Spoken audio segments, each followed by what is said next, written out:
अरशद शरीफ, तुम्हारी अजमत को सलाम पेश करता हूँ। जजेस साहब, मैंने अपनी पहली प्रेस कॉन्फ्रेंस में डर उस दिन से कि जब ये किसी जज के कपड़े उतारेंगे। इम्पोर्टेड हुकूमत हमारा मुकाबला नहीं कर सकती। ये उनके हैंडलर्स हैं जो रियासत को तबाह कर रहे हैं सिर्फ अपनी अना के लिए।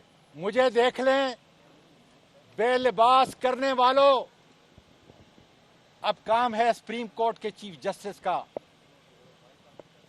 जिस अदालत के अंदर हम सुबह गए हैं कि क्या हमारे अदल और निजाम के अंदर इतनी कुव्वत है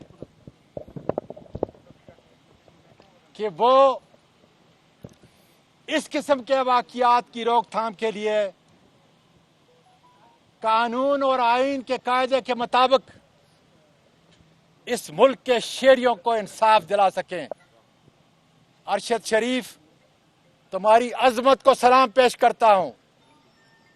इमरान रियाज हो, समी इब्राहिम हो, साबिर शाकर हो, अयाज मीर हो, जमील फारूकी हो, या एक आम कैमरे का कारकुन जो अपने ज़मीर की आवाज़ के ऊपर हकीकी आज़ादी के लिए खड़ा है।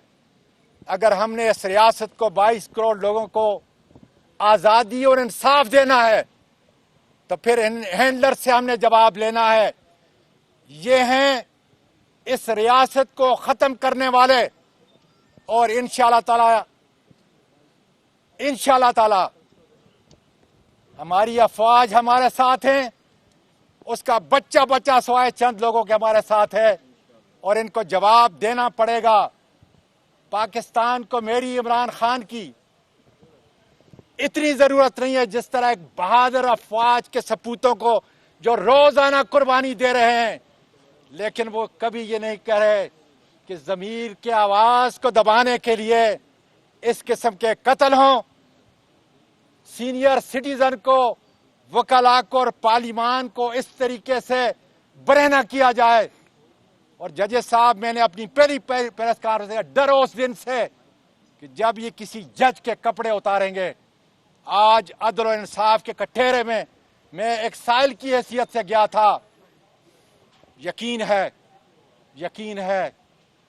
कि मेरा दीन, मेरा आईन, मेरा कानून इस मुल्क को बचाने के लिए, इस मुल्क के शहरियों को बचाने के लिए, उनकी इज्जत को बचाने के लिए इंशाअल्लाह ताला आने वाले दिन के अंदर अपना फैसला करेंगे। सर, एक सवाल, सारी कौम पीटीआई के पीछे खड़ी है। पीटीआई की हुकूमत जो है 44 महीने रही, अब इनकी 36 किलोमीटर पे हुकूमत है। ये इस तरह हैंडल कर रहे हैं, इस तरह मामलात को कर रहे हैं, पूरी अपना कुव्वत दिखा रहे हैं। अब तो कमजोरी तो फिर तहरीक इंसाफ की क़यादत में हुई ना, जो कतन नहीं। अभी खान साहब ने बुलाया, खान साहब ने बुलाया 2 बजे इंशाअल्लाह ताला हम वहाँ हाजिर होंगे और उसके बाद फैसला करने वाले। अच्छा, जिन लोगों ने आप पर तशद्दुद किया, क्या समझते हैं उन्हीं लोगों ने शहीद किया?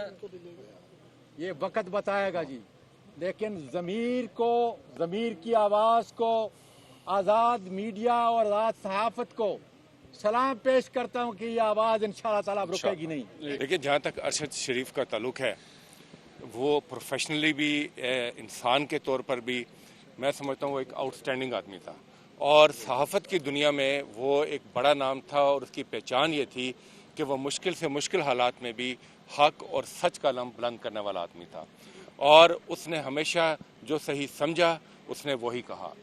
मगर बदकिस्मती ये है कि यहाँ पर जब से ये फाशिस्ट हुकूमत आई है, स्पेशली उसके बाद से यहाँ पर जो मीडिया पर कदगन है, जिस तरीके से चैनल्स, जिस तरीके से सहाफ़ी जो तशद्दुद हो रहा है, फिर मीडिया के अलावा कोई इंस्टीट्यूशन नहीं बचा। स्वाति साहब हमारे साथ खड़े हुए हैं, आप इनके साथ जो अभी हालात और वाक़यात पेश आए वो आपके सबके सामने है, और पार्लियामेंटेरियंस के साथ इस वक्त जो हो रहा है, पार्लियामेंट का इंस्टीट्यूशन नहीं बचा, कोई इदारा जो है इस वक्त वो। देखिए, हम बात करते हैं आइन की बालादस्ती की और कानून की अमलदारी की। जब ये 2 चीज़ें किसी माशरे में से निकल जाती हैं तो फिर वहाँ पर सिर्फ जंगल का कानून होता है। हम अभी यहाँ पर तमाम सेनेटर्स, हमारे जो पीटीआई के सेनेटर्स हैं, हम यहाँ पर अभी आए थे और इसके साथ वकला की एक बड़ी तादाद है, ये भी आई। और जो हमारे दोस्त अरशद शरीफ साहब हैं, उनकी वालदा से, उनकी अहलिया से हमने अफसोस का इजहार किया। ज़ाहिर है उनका गम तो बहुत ही बड़ा है, उसका इजाला नहीं हो सकता, मगर हम ये समझते हैं कि जो बेगुनाह खून है वो कभी रायगा नहीं जाता। मैं सलाम पेश करता हूँ अरशद शरीफ की वालदा को, जिसने 2 बेटे अपने कुर्बान कर दिए राय हक की खातिर। अरशद शरीफ एक बहादुर नाडर सहाफ़ी था। हमारे जो है उसके साथ प्रोफेशनल रिलेशनशिप और ज़ाती दोस्ती भी थी, लेकिन एक रेयर ब्रीड है पाकिस्तान की सहाफ़त में जिसका नाम अरशद शरीफ है। वो एक नाडर था, मौत उसका ताक़ब कर रही थी, पिछले 6 माह से ताक़ब कर रही थी और आखिरकार उसने उसे आन लिया। अल्लाह मियाँ उसकी शहादत कबूल करे। और आपके लिए, सबके लिए लम्हा फ़िक्रिया है जिसमें दिन दिहाड़े सहाफ़ियों को, सेनेटर्स को, आम आवाम को वो इस तरह मौत और तज़लील की जा रही है। मेरा ख़्याल है कि ये रियासत के लिए, इस मुल्क के लिए और हम शहरियों के लिए लम्हा फ़िक्रिया है कि हमें सोचने का मुकाम है कि ऐसा क्या हो गया इस मुल्क में कि आज से 6 महीने पहले सब कुछ ठीक था और 6 महीने बाद ये मुल्क जो है ये इसमें जंगल का कानून आ गया है। किसी की ज़िंदगी महफूज नहीं है, इस इस्लामाबाद में लोग महफूज नहीं हैं, दुनिया के बाहर महफूज नहीं हैं। हमारे सहाफ़ी, मेरा ख्याल है कि उनको भी अपना ख्याल करना चाहिए जो मुल्क से बाहर हैं। एक सहाफ़ी जो अभी जो तमाम सहाफ़ियों का नाम लिया, साबिर शाकिर मुल्क से बाहर है, यहाँ पे जमील फ़ारूकी है, यहाँ पे हमारे बोल के सीनियर एंकर जो है मौजूद हैं, यहाँ पे बाकी चैनल के एंकर मौजूद हैं। वो तमाम लोग अपना भी ख्याल रखें क्योंकि ये ज़ालिमों की हुकूमत है, जुल्म का निज़ाम आ गया है। पाकिस्तानियों, इस जुल्म के निज़ाम के लिए आपने खड़ा होना है, वरना ये हम पे मुसल्लत हैं, ये जान नहीं छोड़ेंगे। कई अरशद शरीफ हमारे जैसे गरीब गुरबा भी इसमें कुर्बान होंगे, लेकिन हक सच का आवाज़ के लिए खड़े हों, खुदा रहा सच पे खड़े हो जाएं और इसका मुकाबला करें, वरना ये मुल्क रहने के काबिल नहीं रहा। बहुत शुक्रिया।